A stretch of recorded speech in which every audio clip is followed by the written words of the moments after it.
The telegram arrived on a Tuesday morning in September of 1878, and by Thursday, Delilah Crawford was boarding a train in Philadelphia with nothing but a carpetbag and a promise that marriage to a stranger would be better than the alternative of starving in the city streets. She clutched the worn handle of her bag as the locomotive lurched forward, steam hissing and wheels grinding against iron rails. Around her, other passengers settled into their seats with the ease of frequent travelers, but Delilah had never been further west than Germantown. Now she was headed to Colorado Territory, to a place called Concordia, to marry a man named Franklin Reeves who worked cattle and owned land and needed a wife. That was all she knew about him, those sparse facts delivered through a marriage broker who smelled of tobacco and spoke in clipped sentences that discouraged questions. The journey took 6 days. 6 days of rattling trains and uncomfortable benches, of switching lines in Chicago and again in Kansas City, of watching the landscape transform from crowded eastern cities to endless plains that stretched toward horizons she had never imagined could be so vast. The other passengers changed too. The further west she traveled, the rougher the men became. Their hands were calloused, their faces weathered by sun and wind, their voices loud with the confidence of people who lived without the constraints that had bound Delilah her entire life. By the time she reached Denver, her nervousness had crystallized into something harder. Fear, yes, but also resignation. She was 20 years old, an orphan with no family and no prospects. Her aunt had died 3 months ago, leaving Delilah with nothing but debts, and the growing awareness that a woman alone in Philadelphia had few choices, and most of them were terrible. When the marriage broker had shown her Franklin Reeves's advertisement, seeking a wife of good character willing to work hard on a cattle ranch, she had signed the papers within a week. The final leg of the journey was by stagecoach, bouncing along rutted roads that wound through mountain passes and descended into valleys where autumn aspens turned the hillsides gold. Delilah sat wedged between a mining engineer and a traveling salesman, both of whom tried to make conversation until they recognized her reticence and fell silent. She was grateful for the quiet. It gave her time to prepare herself for what was coming. She had seen rough men in Philadelphia. Dock workers and factory laborers, men who drank too much and spoke too loudly, and sometimes raised their hands to their wives in ways that made Delilah flinch and look away. She had no reason to believe Western men would be different. If anything, they would be worse. Out here, there were no police on every corner, no neighbors pressed close enough to hear through thin walls. Out here, a man could do what he wanted, and a wife would have nowhere to run. The thought made her stomach clench, but she forced herself to breathe slowly. She had made her choice. There was no going back now. Concordia appeared in late afternoon, a collection of wooden buildings scattered along a valley where a creek ran clear and quick over smooth stones. The town was smaller than Delilah had imagined, maybe 300 people at most. She counted a main street with a general store, a saloon, a church with a white steeple, a livery stable, and a handful of other businesses whose purposes she could not immediately identify. Beyond the town, the land rolled away in waves of brown grass dotted with cattle. The stagecoach pulled up in front of the general store, and the driver called out, "Concordia, folks. 20-minute stop." Delilah gathered her bag and climbed down carefully, her legs stiff from hours of sitting. Dust coated her dark traveling dress and her boots. She knew she must look terrible, disheveled and tired and not at all like a woman a man would want to marry. But it was too late to worry about that now. "Miss Crawford," she turned toward the voice. A man stood a few feet away, hat in his hands. He was tall, well over 6 feet, with broad shoulders and the kind of build that came from years of physical labor. His hair was dark brown, nearly black, and reached just past his collar. His face was tanned and angular, with a strong jaw and eyes that were an unexpected shade of blue-green, like the creek water she had glimpsed on the way into town. He was handsome. That surprised her. She had expected someone older, harder, someone who looked as rough as the life he lived. "Yes," she said, her voice coming out smaller than she intended. She cleared her throat. "Yes, I am Delilah Crawford, Franklin Reeves." He took a step closer but stopped, maintaining a respectful distance. "I am glad you made it safely. Was the journey very difficult?" "It was long." She hesitated, unsure what else to say. The marriage broker had given her no guidance on how to speak to the man who would become her husband. "But I am here now. You must be tired and hungry." He glanced toward the general store. "I thought we could get you something to eat, and then I will show you the ranch. It is about 5 miles north of town. I have a wagon ready." Delilah nodded. She studied him as he replaced his hat, trying to read him the way she had learned to read the men in Philadelphia. But he was harder to decipher. He had not looked her up and down the way she had expected, had not made any comment about her appearance or reached to take her arm possessively. He simply stood there, waiting for her to indicate she was ready. "I do not need much," she said finally. "Some bread and cheese would be fine. I will get it for you. Why don't you wait here in the shade?" He gestured toward the porch of the general store, where a bench sat against the wall.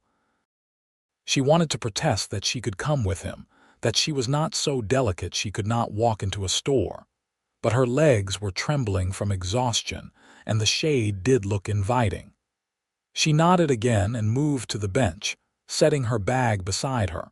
Franklin disappeared into the store.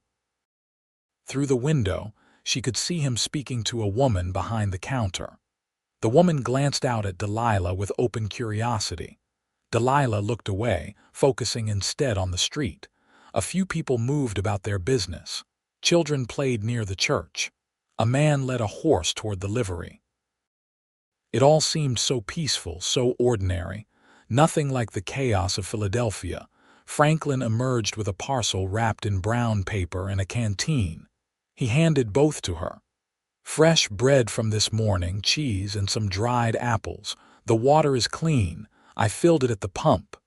"Thank you." Delilah unwrapped the paper and broke off a piece of bread. It was still soft, clearly fresh as he had said. The cheese was sharp and good. She ate slowly, aware of his presence but unsure whether she should try to make conversation. He solved the problem by speaking first. "I know this must be strange for you, coming all this way to marry someone you have never met." She swallowed her bite of bread. "It is strange," she admitted. "But I understand the circumstances. You need a wife, I need a home. It is a practical arrangement." Something flickered across his face. Disappointment, maybe, though she could not imagine why. What had he expected her to say? "I suppose that is one way to look at it," he said quietly. He leaned against the porch railing, his gaze directed toward the mountains in the distance. "I want you to know that I will do my best to be a good husband. The work is hard out here and the winters can be brutal, but I have a solid house and good land. You will not want for anything." Except affection, Delilah thought, except love, but she had not come west expecting love.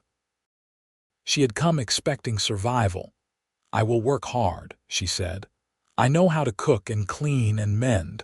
I can learn whatever else you need me to do." He looked at her then, really looked at her, and she felt herself tense. This was when he would start making demands, telling her what he expected from her. But instead, he just nodded. "We should get going. The sun will be setting in a few hours, and I want you to see the ranch in daylight." He helped her into the wagon with a hand under her elbow, his touch brief and impersonal. Then he climbed up beside her and took the reins. The horse, a sturdy bay mare, started forward at his command. They rode in silence for the first mile. The road wound through grassland dotted with cattle bearing a brand Delilah did not recognize. The air smelled of dust and sage, completely different from the coal smoke and sewage that had perfumed Philadelphia. Despite her exhaustion and nervousness, she found herself breathing deeply, enjoying the cleanness of it. "Those are mine," Franklin said, nodding toward the cattle. "I run about 200 head. It is not the biggest operation in the valley, but it is enough to make a living." "Do you manage them alone?" Delilah asked. "I have a hired man, Miguel. He is good with the stock and trustworthy. He lives in the bunkhouse near the barn. You will meet him soon." Another person. Delilah tried to imagine what he would think of her, this stranger come to marry his employer. Would he be kind, indifferent, resentful of another mouth to feed? "Are there many ranches around here?" she asked, trying to keep the conversation going. "A few. The Johnsons have land to the east. The Mitchells are west of us. There is also the Harrison spread, which is the biggest in the county. Probably 4,000 or 5,000 head." He glanced at her. "Do you ride horses?" "Oh, no, I never learned. I can teach you if you are willing. It is useful out here. The distances are too far to walk everywhere." The idea of climbing onto a horse frightened her, but she nodded. "I am willing to learn." "Good." He sounded pleased. "You do not have to be afraid of them. Horses are smart. They can sense when someone is nervous, but if you are calm and confident, they will respond to that." Delilah was neither calm nor confident, but she did not say so. The ranch came into view as they crested a low rise. The house was larger than Delilah had expected, built of logs with a covered porch that wrapped around two sides. A stone chimney rose from one end. Near the house stood a barn, a smaller bunkhouse, a chicken coop, and several corrals. Trees lined a creek that ran behind the buildings, their leaves gold and orange in the afternoon light. "This is it," Franklin said. "Home." He drove the wagon up to the house and set the brake. Then he climbed down and came around to help Delilah descend. This time, when he took her hand, she noticed how careful he was. His grip was firm but gentle, his calloused palm warm against her fingers. He released her as soon as she was steady on her feet. "Let me show you inside." The house smelled of wood smoke and leather. The main room served as both kitchen and living area, with a table and chairs near the fireplace and a cast iron stove against one wall. Shelves held dishes and dry goods. A door led to what Franklin explained was his bedroom, soon to be theirs. Another door opened to a smaller room he used for storage. "It is not fancy," he said, sounding almost apologetic, "but it is solid. The roof does not leak, and the walls keep out the worst of the winter wind." "It is much nicer than where I lived in Philadelphia," Delilah said honestly. She had shared a single room with her aunt, a dark, cramped space that never got warm in winter and sweltered in summer. This house, with its windows and space and quiet, seemed like luxury in comparison. Franklin looked at her with something that might have been surprise. "You lived in difficult circumstances. My parents died when I was 12. I went to live with my aunt. She did her best, but she was poor. When she passed, I had nothing." Delilah was not sure why she was telling him this. Maybe because he had been kind so far, or maybe because she wanted him to understand that she was grateful for this opportunity, even if it had come in the form of a marriage of convenience. "I am sorry," he said. "That must have been very hard. It was life. Many people have it worse." He studied her for a long moment, and she felt that uncomfortable awareness again of being watched, evaluated. But when he spoke, his voice was gentle. "You are safe here, Delilah. I want you to know that. I will never hurt you." The words caught her off guard. She had expected many things from this man, but an unprompted promise of safety was not one of them. "Thank you," she said, not knowing what else to say. Are you comfortable with the marriage taking place tomorrow? The pastor can perform the ceremony in the church. It does not have to be anything elaborate, just the vows and whatever witnesses we can find, tomorrow, so soon. But what was the point in waiting? She had come here to marry him. Delaying would only draw out the inevitable. Tomorrow is fine, she said. All right. He moved toward the door. I will let you rest. The bedroom is yours tonight. I will sleep in the storage room. You do not have to do that. This is your house. You are my guest until we are married. It would not be proper. He paused at the door. If you need anything, I will be in the barn checking on the stock. Miguel should be back soon from moving the cattle to the south pasture. I will introduce you at supper. Then he was gone, the door closing quietly behind him. Delilah stood in the center of the main room, suddenly alone. She looked around, taking in the details she had missed before. A rifle hung over the fireplace mantel. A book sat on a small table near the window. The floor was swept clean. Everything was orderly, almost austere in its simplicity. This was the home of a man who lived alone and did not need much, and tomorrow it would be her home too. She picked up her carpet bag and carried it into the bedroom. The bed was large, covered with a quilt in a simple pattern. A dresser stood against one wall, its surface bare except for a washbasin and pitcher. The room had a window that looked toward the creek and the mountains beyond. Delilah set down her bag and sank onto the edge of the bed. The mattress was surprisingly comfortable, much better than the thin pallet she had slept on in Philadelphia. She closed her eyes and tried to organize her thoughts, to make sense of everything that had happened today. Franklin Reeves was not what she had expected. He was younger than she had imagined, probably no more than 25 or 26. He was handsome, which was irrelevant but still somehow unsettling. Most importantly, he had been kind, courteous, respectful. He had not grabbed her or made crude comments or looked at her with the kind of hunger that would have terrified her. But kindness could be deceptive. She had learned that. Men could be gentle right up until they were not. Her aunt's husband, before he had run off, had been charming and sweet for the first month. Then he had shown his true nature. Delilah would not let herself be fooled. She would be grateful for Franklin's courtesy, but she would not mistake it for anything more than good manners. Tomorrow they would marry, and then she would learn what kind of man he really was. She lay back on the bed, intending to rest for just a few minutes. But exhaustion pulled her down into sleep before she even realized she was drifting.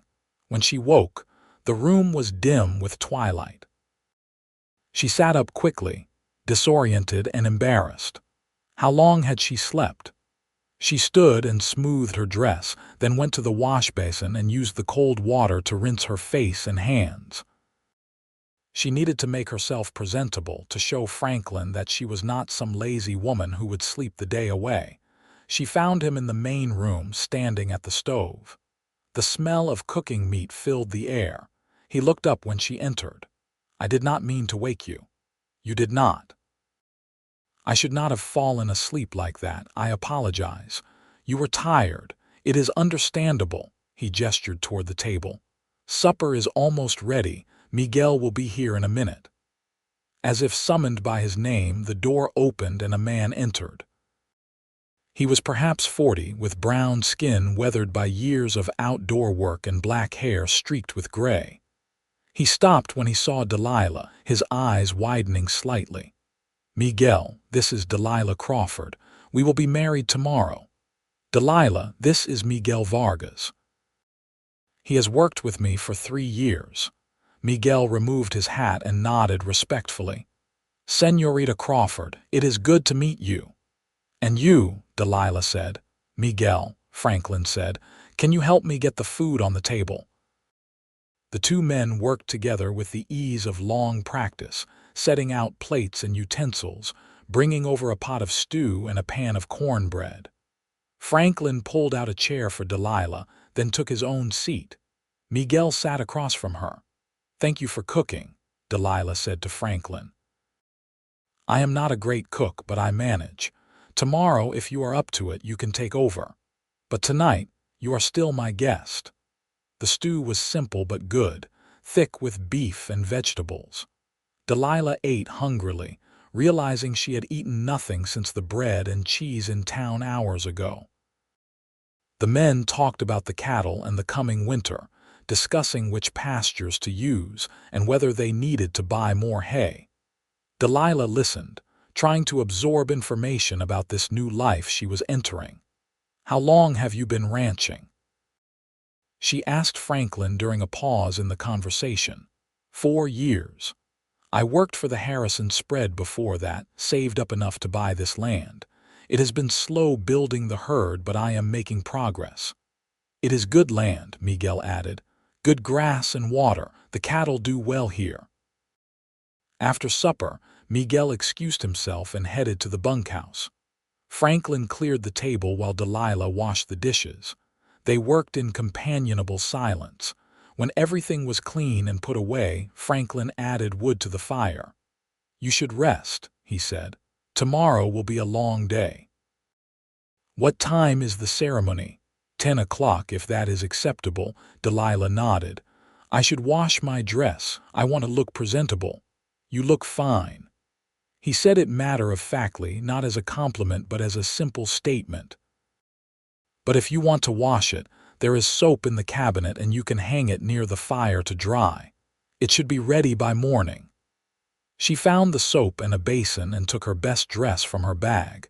It was dark blue wool, the nicest thing she owned. She washed it carefully and hung it over a chair near the fireplace, where the heat would dry it overnight.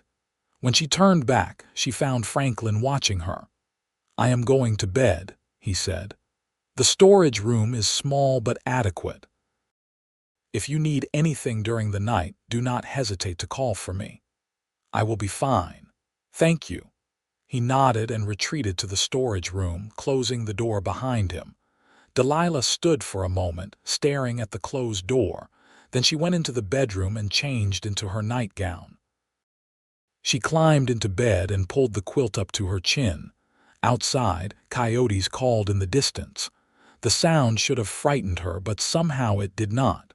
She closed her eyes and tried to imagine what tomorrow would bring. A wedding. The official start of her new life. And after that, the wedding night. Her stomach clenched at the thought. She knew what happened between husbands and wives. Other women had whispered about it, their descriptions ranging from uncomfortable to painful. None of them had made it sound like something to anticipate. And Delilah expected it would be even worse with a man as large and strong as Franklin. But there was no point in dwelling on it. She had made her choice. Tomorrow she would marry him, and tomorrow night she would fulfill her wifely duties. She could endure it. She had endured worse. She forced herself to relax, and eventually sleep came, pulling her under into dreams of mountains and endless sky. Morning arrived with pale light through the window. Delilah rose and dressed carefully in her blue wool dress, which had dried overnight as Franklin predicted. She braided her hair and pinned it up, then studied her reflection in the small mirror over the dresser. She looked pale and nervous but presentable. When she emerged from the bedroom, she found Franklin already awake, dressed in clean trousers and a white shirt. He had shaved and combed his hair. He looked up when she entered and something flickered in his eyes. "You look beautiful," he said quietly. The compliment caught her off guard. "Thank you. Are you ready?" "Yes." They rode into town in the wagon, Miguel accompanying them to serve as witness. The morning was cool and clear, the sky a brilliant blue unmarred by clouds. Delilah watched the landscape pass, trying to memorize details. This would be the day she married Franklin Reeves. This would be the day her old life truly ended and her new one began.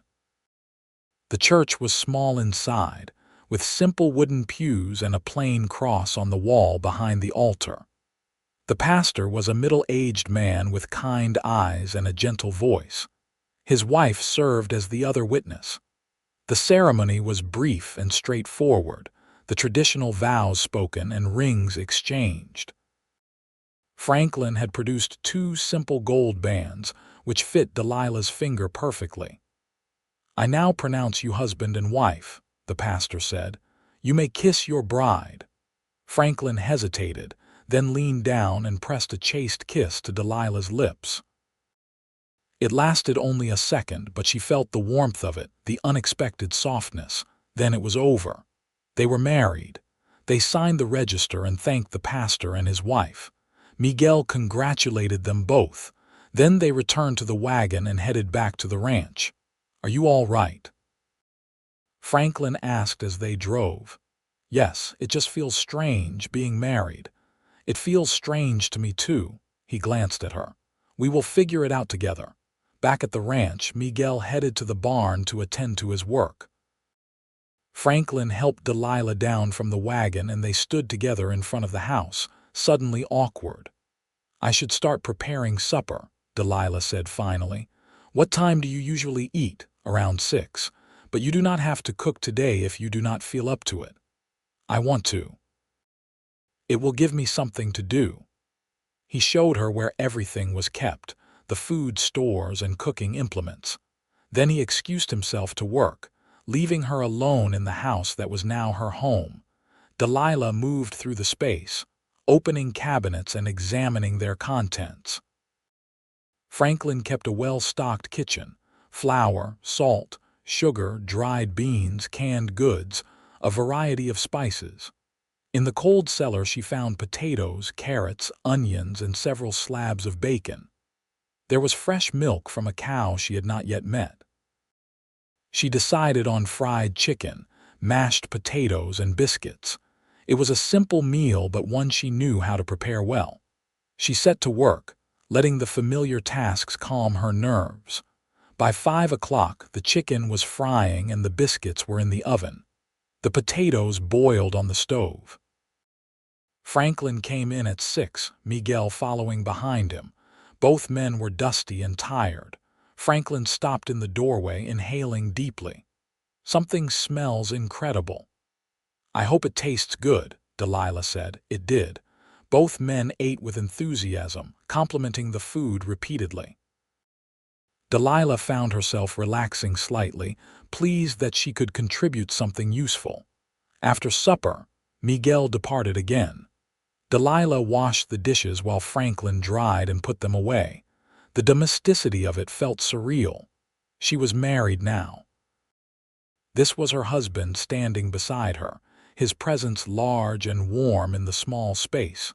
When the kitchen was clean, Franklin built up the fire against the evening chill. Delilah sat at the table, unsure what to do next. In Philadelphia, she would have done mending by candlelight or read one of the few books she owned. But here, she had no established routine. Franklin solved the problem by picking up the book she had noticed the day before and handing it to her. "Do you like to read?" "Yes, when I can." "That is a collection of Longfellow's poetry. I have a few other books as well, if you prefer something different." "Poetry is fine. Thank you." He nodded and sat down across from her with a piece of leather and some tools, apparently planning to repair a bridle. They passed an hour in companionable silence, the only sounds the crackling fire and the occasional turn of a page. But Delilah could not focus on the words. Her mind kept drifting to what would happen when they went to bed. She was Franklin's wife now. He would have expectations. And she would have to meet them, no matter how frightening the prospect. Finally, Franklin set aside his work. "It is getting late." Delilah's heart started beating faster. "Yes." He stood and moved toward the bedroom. She followed slowly, her hands trembling. This was it. The moment she had been dreading. In the bedroom, Franklin lit the lamp on the dresser. Then he turned to face her. In the soft light, his expression was difficult to read. "Delilah," he said quietly, "I need you to understand something." She waited, bracing herself. "I know you came here out of necessity, not choice. I know you do not love me and I do not expect you to. but I hope in time we can at least become friends." He took a breath. "What I am trying to say is that I will not force you into anything. Not tonight, not any night. When you are ready, if you are ready, you can let me know. Until then, I will sleep in the storage room." Delilah stared at him, certain she had misunderstood. "You do not want to consummate the marriage, I do. Of course I do, but not if you are frightened. Not if you are only submitting because you feel you have no choice." He ran a hand through his hair, looking uncomfortable. "My father used to say that marriage should be a partnership, not a dictatorship. I watched how he treated my mother with respect and kindness. I want to treat you the same way." She still could not quite believe what she was hearing. "But the marriage is not legal unless it is consummated. We will get to that eventually. There is no rush." "What if I am never ready?" The question escaped before she could stop it. Franklin's expression softened. "Then we will deal with that when and if it happens, but I do not think it will. I think you just need time to feel safe here, to trust that I am not going to hurt you." Delilah felt something crack inside her chest, some hard protective shell she had built around herself. This man, this rough Western cowboy she had expected to be cruel, was offering her something she had never imagined she could have: patience, gentleness, time. "Why are you being so kind to me?" she whispered. "Because you deserve kindness." He said it simply, as if it were obvious.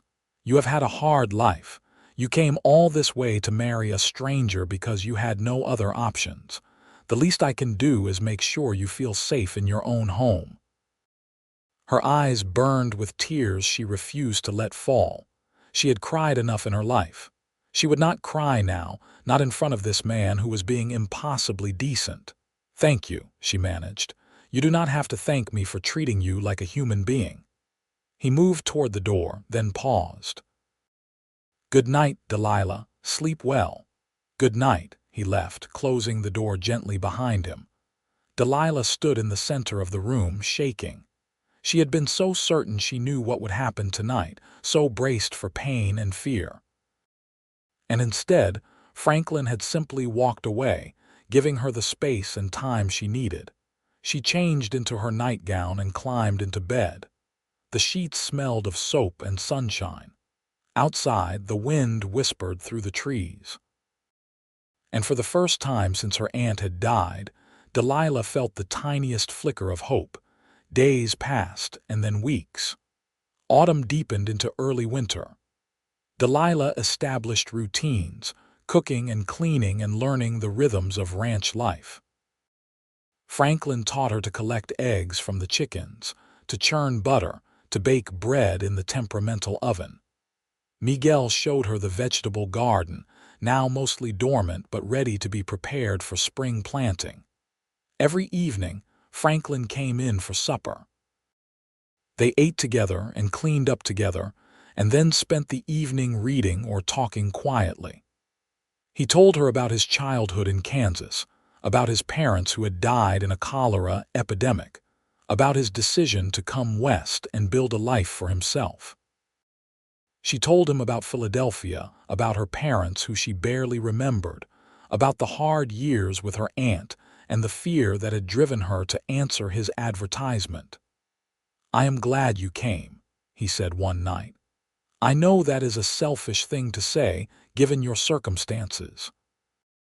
But I am glad you are here." "I am glad too," Delilah said, and was surprised to realize she meant it. Every night, Franklin retired to the storage room without complaint. Every night, Delilah lay in the large bed alone, thinking about the man sleeping in the cramped, uncomfortable space because he wanted her to feel safe. She was starting to understand that Franklin Reeves was unlike any man she had ever known. He was strong but gentle. He worked hard but never complained. He was patient in ways she had not known patience could exist. When he taught her to ride, he never made her feel stupid for being afraid. When she burned the biscuits, he ate them anyway and said they were not that bad. When she asked questions about the ranch or the cattle or the land, he answered thoughtfully, treating her curiosity with respect. And slowly, gradually, she found herself relaxing around him. The constant tension she had carried since leaving Philadelphia began to ease. She started to smile more, even laugh sometimes, when he told stories about the ridiculous things cattle did, or the time Miguel's horse had bucked him into a mud puddle. One morning in late November, she woke to find the world transformed by snow. It covered everything in white, soft and pure. She dressed quickly and went to the window, pressing her hand against the cold glass. Franklin came in from the barn, stamping snow from his boots. "First real snow of the season," he said. "There will be more, much more. It is beautiful. It is. It is also cold and hard to work in. But yes, beautiful." He smiled at her, and she felt a warmth spread through her chest. That evening, after supper, they sat by the fire as usual. Delilah was mending one of Franklin's shirts. He was reading, his profile softened by the firelight. She studied him, this man who had become so familiar. The line of his jaw, the way his hair fell across his forehead, the strength in his hands. She realized with a start that she was attracted to him. More than that, she liked him. She enjoyed his company. She looked forward to their evenings together. She woke each morning thinking about breakfast with him, about the quiet conversations they shared over coffee. This was not what she had expected when she had agreed to marry him. She had expected endurance, survival, a life of hard work and loneliness. She had not expected companionship. She had certainly not expected to develop feelings for her husband. "Franklin," she said quietly. He looked up from his book. "Yes, I need to tell you something." He set down the book, giving her his full attention. "All right." She set aside the mending, her heart pounding. "I am ready." He looked confused. Ready for what? For us to be truly married. Understanding dawned in his eyes. "Delilah, you do not have to. I know I do not have to, but I want to." She stood, her hands shaking. "You have been so patient with me, so kind. And I realize now that I have been waiting for you to show your true nature, to become the cruel, rough man I expected. But you have not. You have been nothing but gentle and respectful, and I think—" She took a breath. "I think I am falling in love with you." Franklin stood too, his expression intense. "You do not have to love me for us to consummate the marriage, I know, but I do love you, or I am beginning to, and I want this. I want to be your wife in every way." He crossed the room in 2 strides, stopping just in front of her. "Are you certain?" "Yes." He reached out slowly, giving her time to pull away if she wanted. When she did not move, he cupped her face in his hands. His palms were warm and calloused, his touch infinitely gentle. "I have been falling in love with you since the day you arrived," he said softly. "Watching you adapt to this life, seeing your strength and courage. You are remarkable, Delilah." Then he kissed her. Not the chaste brush of lips from their wedding day, but a real kiss, deep and tender. She leaned into him, her hands coming up to grip his shirt. She felt his arms go around her, holding her close but not too tight, always careful, always giving her the option to pull away. She did not pull away. When they finally broke apart, he pressed his forehead to hers. "I will be gentle," he promised. "I will be patient." "I know," she said. "I trust you." And she did. Completely. He took her hand, his thumb stroking over her knuckles. The simple touch sent warmth through her entire body. Then he led her to the bedroom, closing the door softly behind them. What happened next was nothing like what Delilah had feared. Franklin was slow and careful, asking permission at every step, making sure she was comfortable. There was some pain, yes, but also pleasure she had not expected, and tenderness that made her throat tight with emotion. Afterwards, they lay tangled together in the big bed, his arm around her shoulders, her head on his chest. She could hear his heart beating, strong and steady. "Are you all right?" he asked softly. Yes, better than all right. He kissed the top of her head. Thank you for trusting me. Thank you for being worthy of trust. They fell asleep like that, wrapped around each other. And when Delilah woke in the morning to find Franklin still beside her, his sleeping face peaceful in the early light, she felt something she had not felt in years: happiness.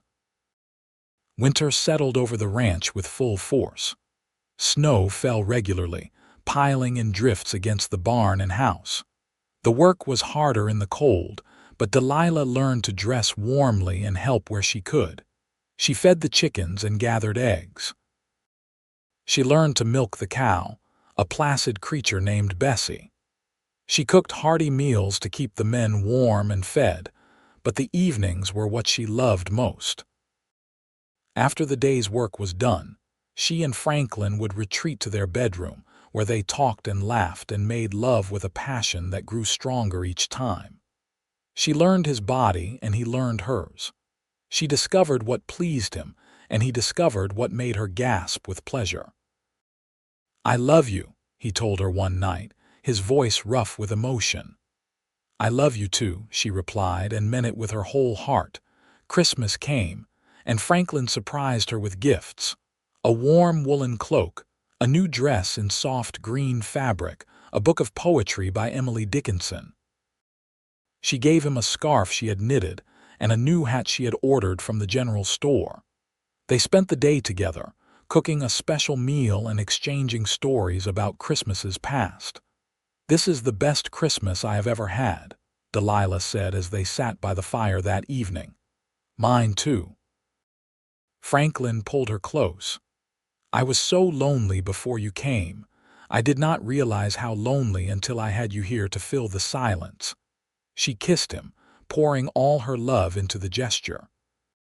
He responded with equal fervor, and they ended up making love on the rug in front of the fire, the flickering light dancing over their skin. January and February passed in a blur of snow and cold and hard work. But through it all, Delilah and Franklin grew closer. They learned to read each other's moods, to anticipate each other's needs. They argued sometimes, small disagreements about household matters or ranch decisions, but they always resolved them with discussion and compromise. "You are my partner," Franklin told her one night after a disagreement about whether to buy more cattle in the spring. They had talked it through and reached a decision together. "Not my servant or my property. I want your opinion on everything." That was when Delilah knew, truly knew, that she had found something precious. A marriage built on respect and love, not domination and fear. Spring arrived slowly, the snow melting to reveal brown grass that would soon turn green. Delilah helped prepare the garden, turning the soil and planning what to plant. She was learning the land now, understanding its rhythms and cycles. In April, she realized she had missed her monthly courses. Twice. She waited another week to be certain, then told Franklin over breakfast. "I think I am pregnant." He stopped eating, his fork halfway to his mouth. "Truly, I am not certain yet, but I believe so." A smile spread across his face, bright and joyous. "A baby. We are going to have a baby." He jumped up and pulled her into his arms, spinning her around. She laughed, holding on to him, feeling his happiness radiate through her. "I am going to be a father," he said wonderingly, "and you are going to be a mother. Are you happy?" she asked, though she could see he was. Happy does not even begin to cover it. He set her down gently, his hands going to her still flat stomach. "A little person, made from us." Over the following months, Delilah's body changed. Her belly grew round. She felt the baby move inside her, little flutters at first and then stronger kicks. Franklin was fascinated by every change, constantly asking how she felt, making sure she was not doing too much work. "I am pregnant, not an invalid," she told him more than once. "I know, but I want to take care of you." "You do take care of me, you always have." The pregnancy was not easy. She was sick in the mornings for months. Her back ached. Her ankles swelled. But Franklin was there through all of it, rubbing her feet at night, bringing her tea in the morning, adjusting his expectations of what she could do. In November, as the first snows began to fall again, Delilah went into labor. Franklin rode into town for the doctor and the midwife, leaving Miguel to stay with Delilah. But the baby was impatient. By the time Franklin returned with help, their son had already arrived, delivered by Miguel, who had assisted with enough cattle births to manage a human one. "You have a boy," Miguel told Franklin, his face split in a huge grin. "A healthy, loud boy." Franklin rushed into the bedroom to find Delilah propped up in bed, exhausted and radiant, holding a tiny bundle wrapped in blankets. He approached slowly, as if afraid to disturb them. "Meet your son," Delilah said softly. The baby had Franklin's dark hair and Delilah's blue eyes. His face was red and scrunched, his tiny fists waving in the air. Franklin reached out with one finger to touch his son's hand. The baby immediately grasped it, his grip surprisingly strong. "He is perfect," Franklin whispered. "You are both perfect." They named him Daniel after Delilah's father. The baby took over their lives in the way babies do, demanding attention at all hours. But neither of them minded. Franklin was a devoted father, walking the floor with Daniel when he cried at night, changing his nappies without complaint, singing to him in a surprisingly good voice. Delilah watched her husband with their son and fell in love with him all over again. The years passed, bringing both joys and challenges. The ranch prospered, the herd growing to 300 head. They built an addition onto the house, adding 2 more bedrooms. They needed the space. Daniel was followed by twin girls, Rose and Lily, when he was 2. And then, 3 years after that, another boy they named Peter. Franklin proved to be an excellent father, patient and loving but firm when needed. He taught Daniel to ride as soon as the boy was old enough to sit on a horse. He let the twins follow him around the ranch, answering their endless questions with good humor. He bounced Peter on his knee and made funny faces that sent the baby into gales of laughter.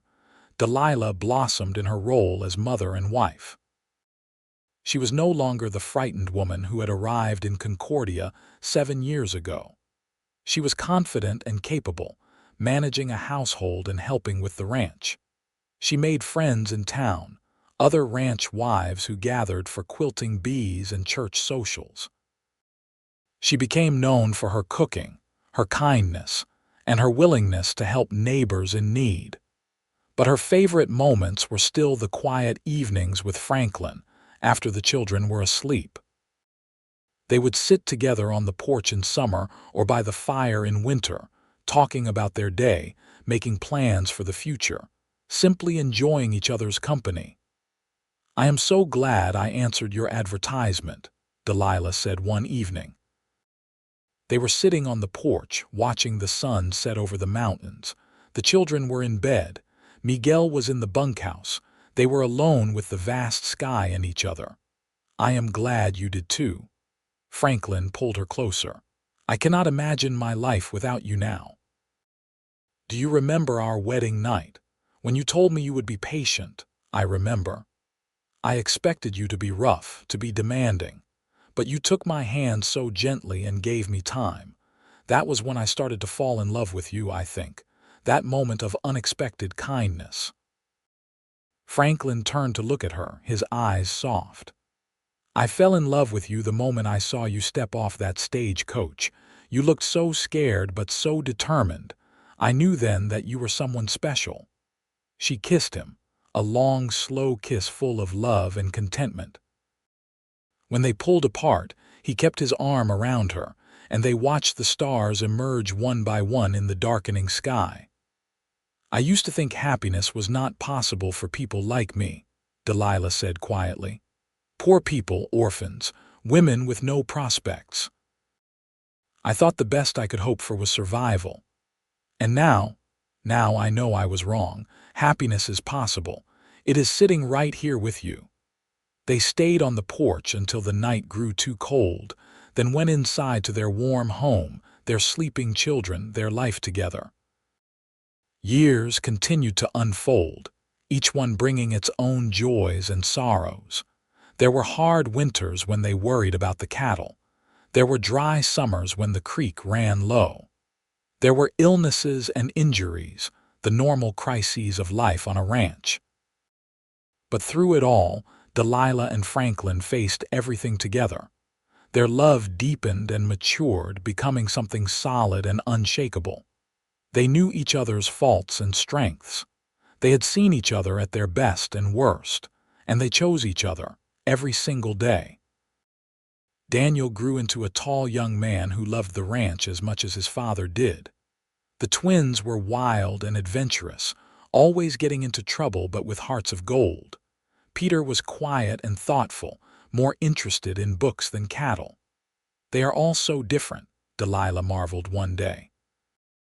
"They are," Franklin agreed, "but they are all ours." Miguel became like family, a beloved uncle to the children and a trusted friend to both Delilah and Franklin. He eventually married a widow from town, a kind woman named Rosa who brought her own 2 children into the family. The ranch became a place of laughter and life, always full of people and activity. On their 10th anniversary, Franklin took Delilah back to the church where they had married. It was a Sunday, and the church was empty after services. They stood at the altar where they had spoken their vows a decade ago. "I want to renew our vows," Franklin said. "No one else here, just us. I want to tell you again in the place where we began that I love you and I will always love you." Tears filled Delilah's eyes. "I love you too. More than I have words to say." They spoke their vows again, without a pastor or witnesses, just the 2 of them making promises they had already kept and would continue to keep. Then Franklin kissed her, and they walked hand in hand out of the church into the bright Colorado sunshine. The children grew and eventually began to leave home. Daniel married a girl from a neighboring ranch and started his own herd on land Franklin helped him buy. The twins, inseparable as always, both married brothers from town in a double wedding that was the talk of Concordia for months. Peter went east to college, determined to become a teacher. "The house is so quiet," Delilah said one evening. She and Franklin were alone for the first time in years, their children grown and gone. "Is that good or bad?" Franklin asked. She considered. "Both, I think. I miss them. But I also like having you to myself again." He grinned. "That does have its advantages." They made love that night with the freedom of people who did not have to worry about children hearing. Afterwards, Delilah lay in Franklin's arms and thought about how far they had come. From strangers to spouses to friends to lovers to parents, and now, full circle, back to just the 2 of them. "What do you think about grandchildren?" Franklin asked sleepily.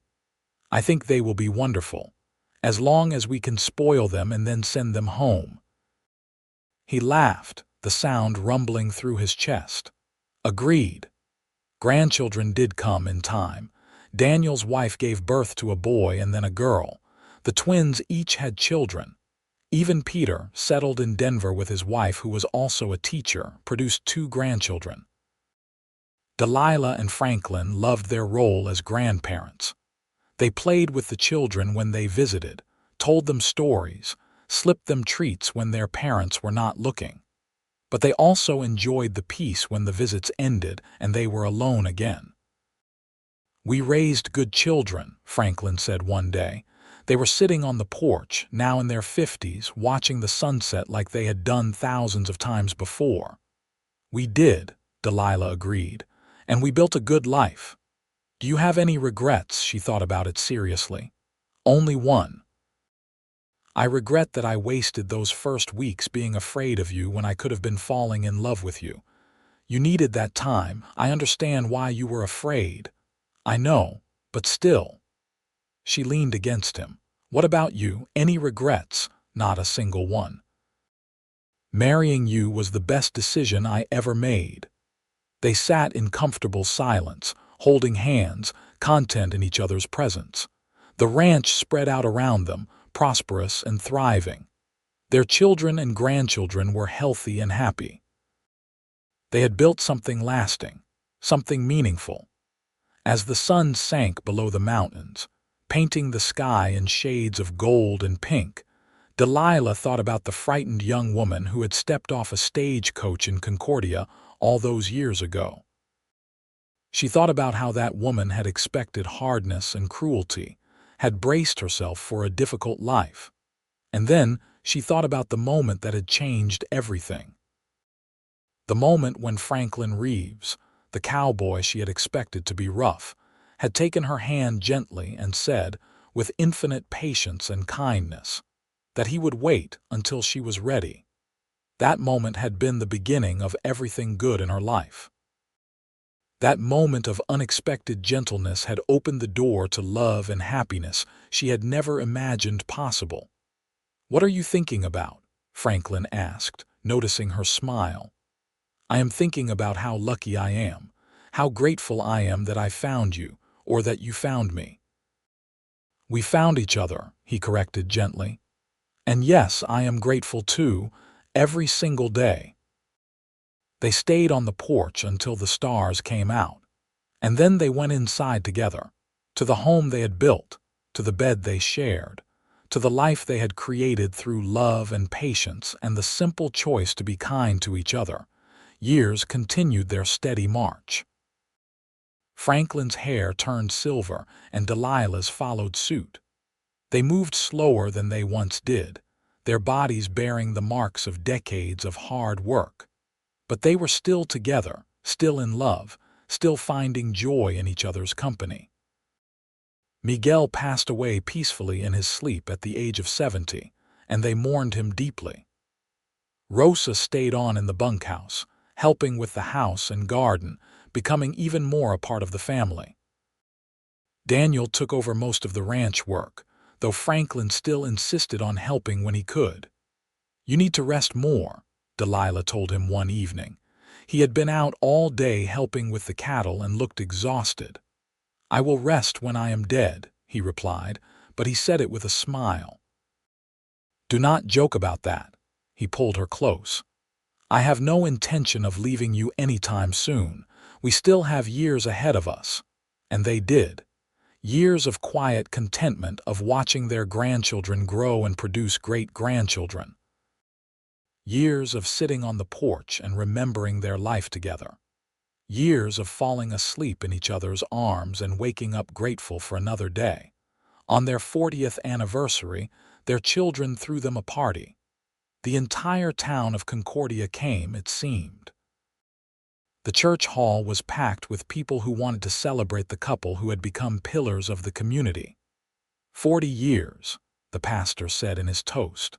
40 years of marriage, of partnership, of love. Franklin and Delilah Reeves are an example to us all of what marriage should be. Built on respect and patience and genuine affection, may we all be so blessed. People cheered and applauded. Delilah felt tears on her cheeks. Franklin squeezed her hand. 40 years, he murmured, and I would do it all again in a heartbeat. So would I, she said. Every single day. That night back at their ranch they lay in bed together. Their bodies were old now, marked by time and work, but Franklin still held her with the same gentleness he had shown that very first night, and Delilah still felt safe and loved in his arms. "You remember the day we met?" Franklin asked. "You looked so small stepping down from that stagecoach, so determined to be brave. I remember thinking you were too handsome to be real, and then thinking you must be hiding something terrible beneath that handsome face," he chuckled. "And was I? No. You were hiding a gentle heart and more patience than any man I had ever known. I was not patient. I fell in love with you immediately. I just knew you needed time." "That is patience," she said. waiting for what you want because you care more about the other person's well-being than your own desires. I suppose that is true. She turned to look at him in the dim light. Thank you for being patient with me. Thank you for giving me time to trust you. Thank you for showing me what love could be. Thank you for taking a chance on a lonely cowboy. Thank you for building this life with me. Thank you for 40 years of happiness. They kissed, a gentle meeting of lips that held 4 decades of love and commitment. More years passed, though they began to feel heavier now. Franklin's health started to decline. A fall from a horse left him with a bad leg that never quite healed right. His heart grew weak, struggling to keep pace with his still active mind. You need to slow down, the doctor told him. I am 70 years old, Franklin replied. I have slowed down, but I am not going to stop living just because my body is wearing out. Delilah worried about him constantly, but she also understood. The ranch was his life's work. He could not simply stop being involved, any more than he could stop breathing. She cared for him as his health declined, the way he had cared for her through 4 pregnancies and countless illnesses over the years. She prepared his favorite meals. She read to him when his eyes grew tired. She sat with him on the porch, holding his hand, watching the land they both loved. I am not afraid of dying, Franklin told her one evening, but I am afraid of leaving you. Do not talk like that. We have to talk about it eventually. I am old, Delilah, we both are. One of us will go first, and I think it will be me. She felt tears burning. I do not want to lose you. You will never lose me. I will always be with you in your memories, in our children, in everything we built together. He cupped her face gently. And if there is anything after this life, I will be waiting for you, just like I waited for you to be ready to love me. She could not speak through her tears. She just held him, trying to memorize the feel of him, the smell of him, the sound of his heartbeat. Franklin died on a cold December morning, 2 months past his 73rd birthday. He went peacefully in his sleep, Delilah beside him. One moment he was breathing, and the next he was simply gone. The funeral was the largest Concordia had ever seen. The church was packed, and people stood outside in the snow. Everyone had a story about Franklin Reeves, about his kindness, or his fairness, or his willingness to help a neighbor in need. But Delilah barely heard any of it. She sat in the front pew, her children on either side of her, and felt the absence of him like a physical wound. 42 years they had been married, 42 years of love and partnership. And now she was alone, except she was not truly alone. She had her children and grandchildren and great-grandchildren. She had the ranch and the town and countless memories. She had the life they had built together, which continued even though he was gone. In the months after Franklin's death, Delilah stayed at the ranch. Daniel suggested she move into town where he could look after her more easily, but she refused. This is my home, she said. This is where I lived with your father. This is where I will stay. She established new routines. She still cooked, though now just for herself and Rosa. She still tended the garden. She still collected eggs from the chickens. She sat on the porch every evening and watched the sunset, imagining Franklin beside her. And she wrote. She had never been much of a writer before, but now she found herself filling journals with memories. She wrote about meeting Franklin, about their wedding, about the early days of their marriage. She wrote about the birth of each child, the growth of the ranch, the 1,000 small moments that had made up their life together. I am writing this for your grandchildren, she told Daniel when he found her scribbling one afternoon. So they will know what kind of man their great-grandfather was, so they will know what real love looks like. 1 year passed, and then 2. Delilah's own health began to fail. She grew thin and frail, her body finally giving out after 75 years of life. But her mind remained sharp, full of memories and love. On a spring morning with wildflowers blooming across the ranch and the creek running full with snowmelt, Delilah died peacefully in her sleep. She was found with a smile on her face, her hand resting on Franklin's pillow, as if reaching for him.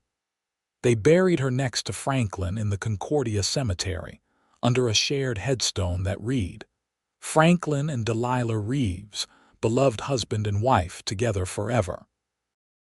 The ranch stayed in the family, passed down to Daniel and then to his children. The house was preserved, kept much as it had been when Franklin and Delilah lived there. The journals Delilah had written were carefully protected, read by each new generation as they grew old enough to understand. And the story lived on, passed down through the years. The story of a frightened young woman who came west expecting hardship and cruelty, and a patient cowboy who taught her what love could be.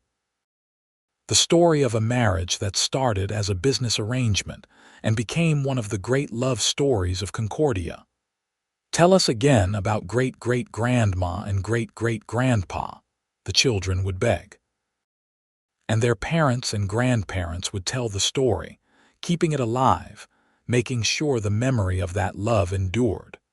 Because some love stories are too important to be forgotten. Some love stories change not just the people involved but everyone who hears about them. They remind us what is possible when we choose kindness over cruelty, patience over demand, gentleness over force. Franklin and Delilah's love story was one of those. It started with a simple gesture, a calloused hand taking a frightened woman's hand gently and promising patience. And it ended 70 years later, with two people who had built a life and a legacy that would endure long after they were gone. In the ranch house that still stood, visitors could see the bedroom where Delilah had spent that first nervous night, the kitchen where she had cooked countless meals, the porch where she and Franklin had sat every evening watching the sunset. They could read the journals and see the photographs and imagine what it must have been like, that long-ago life. But more than the physical remnants, what endured was the lesson. The lesson that love is not about grand gestures or passionate declarations. It is about the daily choice to be kind, to be patient, to be gentle. It is about seeing another person's fear and responding with compassion rather than demands. It is about building something together, day by day, year by year, until you have created a life of meaning and beauty. Franklin Reeves had understood that. When a frightened young woman had arrived expecting roughness and gotten gentleness instead, he had given her time to trust him. He had shown her through his actions, not just his words, that she was safe with him, that she was valued and respected, that she was loved. And Delilah Crawford Reeves had learned, slowly and surely, to trust that love. She had opened her heart to a stranger and found a partner, a friend, a soulmate. She had discovered that happiness was possible, even for people who had known mostly hardship. She had learned what it meant to be truly loved, not as a possession but as an equal. That was the real story, not just the facts of their lives but the truth of their love. A love that started with patience and grew into something that sustained them through 4 decades of life together. A love that made both of them better people. A love that created a family and a legacy that would last for generations. The sun set over the Colorado mountains, painting the sky in shades of gold and rose. The ranch spread out in the valley, prosperous and peaceful. The creek ran clear and quick, just as it had when Franklin first brought Delilah home all those years ago. And somewhere, perhaps, 2 souls sat together watching the sunset, holding hands, as patient and gentle with each other in eternity as they had been in life.